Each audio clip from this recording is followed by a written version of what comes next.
1 जनवरी 1991 साल का पहला दिन पुलिस हॉस्टल में एंटर होती है और एक 22 साल के लड़के की तलाशी लेती है और अचानक से एक ऐसी चीज सामने आती है कि जिससे सभी पुलिस वाले और आसाम राज्य की नींव तक हिल जाती। पर दोस्तों यहाँ पे सवाल ये था कि 22 साल के लड़के के हाथ में किताबें होनी चाहिए। ये तो सिर्फ उसकी छोटी सी काली करतूत का एक एग्जाम्पल है, क्योंकि जो खिलवाड़ कानून के साथ किया जा सकता था उससे ज्यादा किया।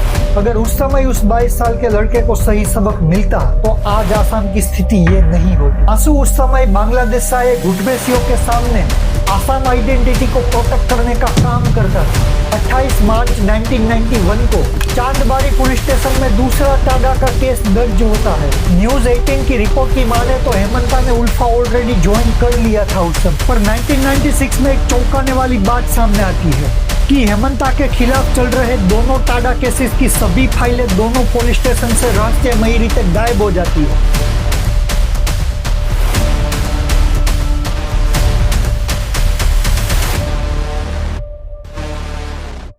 1 जनवरी 1991 साल का पहला दिन सभी लोग जश्न मना रहे थे। तभी आसाम के गुवाहाटी में स्थित कॉटन कॉलेज की हॉस्टल में आसाम पुलिस की कुछ गाड़ियां आकर रुकती है। पुलिस हॉस्टल में एंटर होती है और एक 22 साल के लड़के की तलाशी लेती है। रूम में कुछ नहीं मिलता। उसके बाद वो हॉस्टल के किचन में सर्च करती है और अचानक से एक ऐसी चीज सामने आती है कि जिससे सभी पुलिस वाले और आसाम राज्य की नींव तक हिल जाती है। एक रिवॉल्वर और 25 जिंदा कारतूस। पर दोस्तों यहाँ पे सवाल ये था कि 22 साल के लड़के के हाथ में किताबें होनी चाहिए, ना कि कारतूस। तो फिर किताब की जगह कारतूस क्या कर रहे थे? पर यह कोई आम लड़का नहीं था, उसका नाम था हेमंता। जी हाँ, आपने सही गेस किया, Himanta Biswa Sharma, current CM of Assam government. ये तो सिर्फ उसकी छोटी सी काली करतूत का एक एग्जाम्पल है। उसके बाद हेमंता ने कानून को वेश्यालय बना दिया, क्योंकि जो खिलवाड़ कानून के साथ किया जा सकता था उससे ज्यादा किया।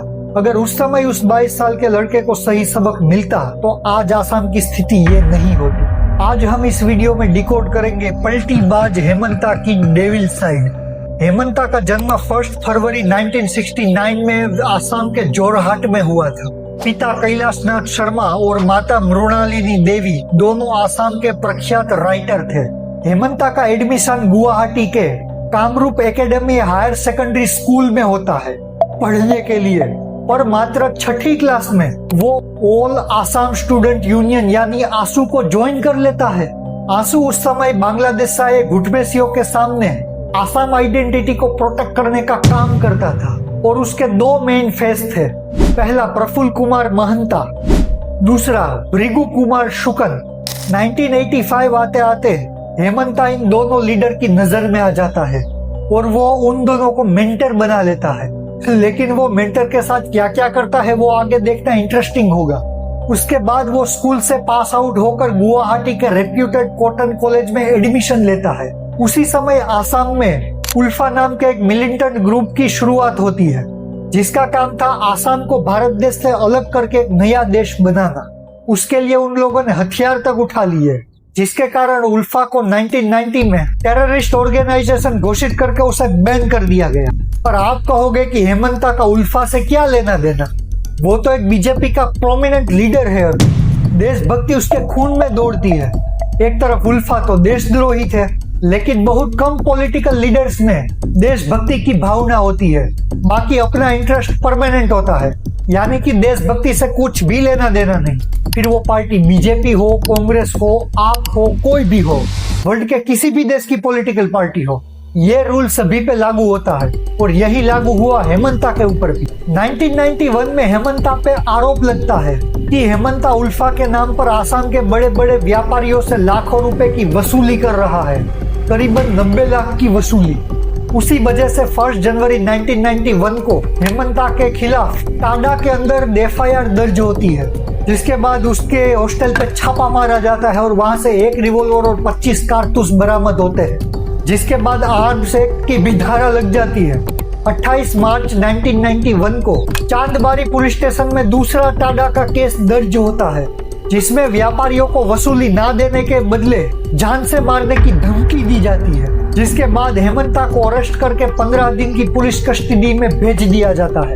न्यूज 18 की रिपोर्ट की माने तो हेमंता ने उल्फा ऑलरेडी ज्वाइन कर लिया था उस समय।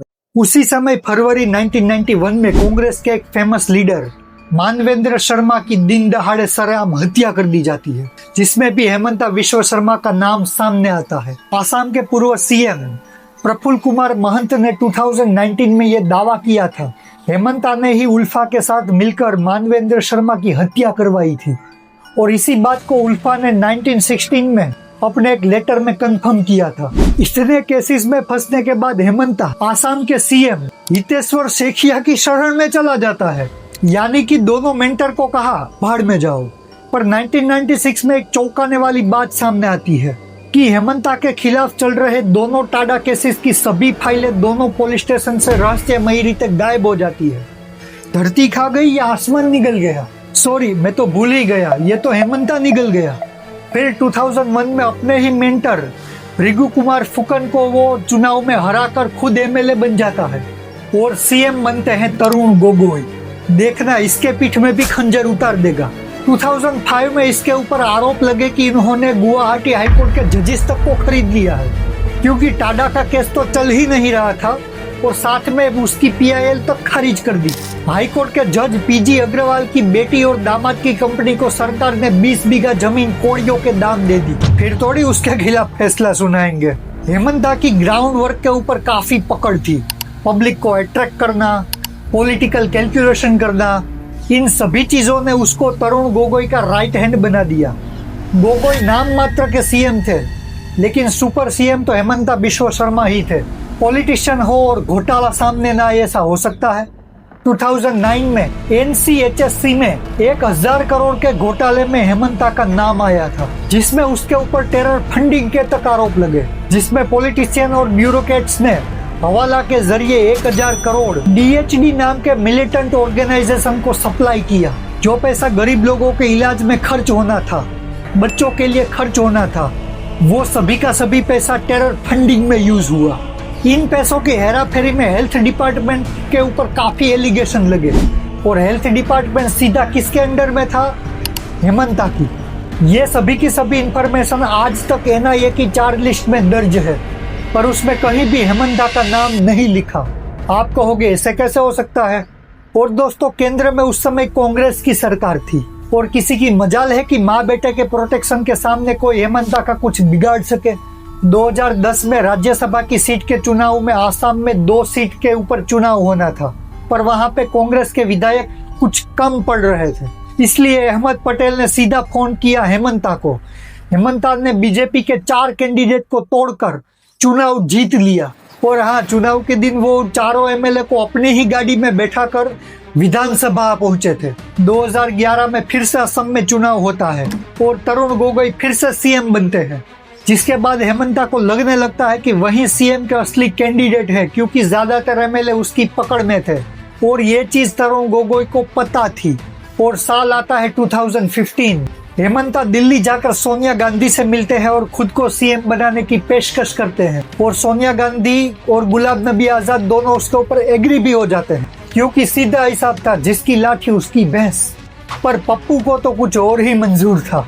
राहुल गांधी ने हेमंता को सीएम बनाने से बिल्कुल मना कर दिया, यहाँ तक कि उसके सामने बात तक नहीं की। उस समय गुलाम नबी आजाद ने कहा कि अगर आप उसे सीएम नहीं बनाओगे तो वो पार्टी छोड़ देगा। तो राहुल ने एक ऐसा वाक्य कहा कि जिसने पूर्वोत्तर की पूरी पॉलिटिक्स ही बदल दी। जाने दो, कोई फर्क नहीं पड़ता। इस सेंटेंस ने कांग्रेस को पूर्वोत्तर से साफ कर दिया। जो इतने साल तक बीजेपी नहीं कर पाई, वो एक झटके में राहुल गांधी ने कर दिखाया। Extra ordinary talent. उसी समय बीजेपी ने उसके ऊपर एलिगेशन लगाया कि हेमंता ने लुइस बर्जर स्कैम किया है, जिसके अंतर्गत वोटर प्रोजेक्ट्स के लिए अमेरिकन कंपनी से उन्होंने रिश्वत ली थी। फिर क्या था, उन्होंने वापस पलटी मारी और बीजेपी ज्वाइन कर ली, और बीजेपी की वॉशिंग मशीन में हेमंता के सारे पाप धुल गए और मशीन से बाहर आया नीट एंड क्लीन लीडर। उसी लुई बर्जर स्कैम की इंपॉर्टेंट फाइल है, जीएमडीए के ऑफिस से अचानक से गायब हो गई। गायब करना इनसे सीखे। वॉशिंग मशीन से निकलते ही वो एकदम हाइपर नेशनलिस्ट बन गए। एक समय वो कहते थे कि गुजरात की पाइपों से मुसलमान का खून बहता है, और फिर पलटी मारकर वो ये कहने लगे कि असम में मियां मुस्लिम हमारी पहचान के लिए खतरा है। वाह भाई वाह। फ्लड जिहाद, फर्टिलाइजर जिहाद जैसी नई टर्म्स इजाद की, और हाँ, मुस्लिमों के प्रति उसका हेट इतना बढ़ गया कि रेलवे की जमीन पर 200 मकान मुस्लिमों के थे और 200 मकान हिंदुओं के अवैध रूप से बने थे। तो बुलडोजर जाता है, 200 मुस्लिमों के मकान को साफ कर देता है और हिंदू का एक भी मकान नहीं गिरता। 1000 से ज्यादा मदरसे बंद। मुस्लिमों के प्रति हेट के चक्कर में उसके खिलाफ कई FIR भी दर्ज हुई। असम और त्रिपुरा में भी कांग्रेस को साफ कर दिया और बीजेपी की नई सरकार बनाई। 2021 में ये पहली बार CM बने और लैंड स्कैम शुरू कर दिया। अपनी पत्नी रिंकी भूया शर्मा की कंपनी RBS रिबेटर्स ने आसाम की प्राइम लोकेशन वाली जमीन के ऊपर अवैध कब्जा कर लिया, और वो भी थी 18 एकड़। जो जमीन गरीब परिवारों को रहने के लिए दी जाने वाली थी, उसके ऊपर उसके बेटे नांदीर बिश्व शर्मा का कब्जा है, और एक ऐसा अजूबा बना जो भारत की हिस्ट्री में शायद कभी नहीं हुआ होगा। 4 नवंबर 2021 को हेमंता ने 2 लेन फ्लाईओवर का उद्घाटन किया, और उसी पुल का 5 महीने के बाद टेंडर निकाला। यानी कि पुल बन चुका है, लेकिन उसके बाद पुल बनाने का टेंडर, जिससे अपनी सास के रिश्तेदार भास्कर शर्मा को फायदा पहुंचाया जा सके। रिंकी भूया शर्मा की company pride east entertainment limited Assam का सबसे बड़ा मीडिया हाउस है, यानी कि मीडिया भी उसकी जेब में। हेमंता के खिलाफ जाने वाली कोई भी खबर उसके न्यूज चैनल में नहीं चलती। यहाँ तक कि जो अखबार और न्यूज चैनल उसके विरुद्ध खबर छापते हैं, उसे गवर्नमेंट एडवर्टाइजमेंट मिलता बंद हो जाता है। ये कुछ पत्रकारों का दावा है। अब देखते हैं कि उसके ऊपर जो एलिगेशन लगे उसका रिजल्ट क्या आया। दोनों टाडा केसेस में फाइलें न मिलने की वजह से बड़ी, मानवेंद्र हत्या केस में बरी, शारदा चिटफंड केस और लुइस बर्जर केस में जांच रुकी हुई है, और मुस्लिमों के खिलाफ हेटरेट वाले केस में अभी जांच जारी है। हेमंता का कोई स्टैंड और आइडियोलॉजी नहीं है, क्योंकि पहले वो आंसू के साथ थे। जब टाडा लगा तो कांग्रेस की गोदी में बैठ गए। जब शारदा चिटफंड और लुइस बर्जर स्कैम में फंसे तो बीजेपी की वॉशिंग मशीन में धुल गए। यानी कि उसे जिसने भी अपनी थाली में खाना दिया, उसी थाली में उन्होंने छेद कर दिया। आंसू, कांग्रेस और अब शायद भाजपा का भी नंबर आ जाए, किसे पता। आपका इस बारे में क्या मानना है? हेमंता बिश्व शर्मा फिर से आसाम के CM बनने चाहिए या नहीं? कमेंट जरूर करिएगा। और वीडियो अगर इंफॉर्मेटिव लगी हो तो अपने फ्रेंड्स और फैमिली के साथ जरूर शेयर करें। Thank you.